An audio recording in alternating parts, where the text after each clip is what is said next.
Pain management, regenerative treatment రెండు ఒకటేనా అని చాలామంది అడుగుతారు. పెయిన్ మేనేజ్మెంట్ అంటే ఉన్న పెయిన్ అంటే నొప్పిని తగ్గించడం టెంపరీగా.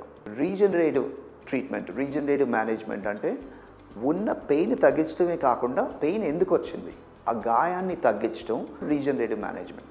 మోకాళ్ళ నొప్పులకి కొంతమంది నరం కాలుస్తారు, అది జెనిక్యులర్ నర్వ్ అని ఉంటుంది, రేడియో ఫ్రీక్వెన్సీ అని ఉంటుంది.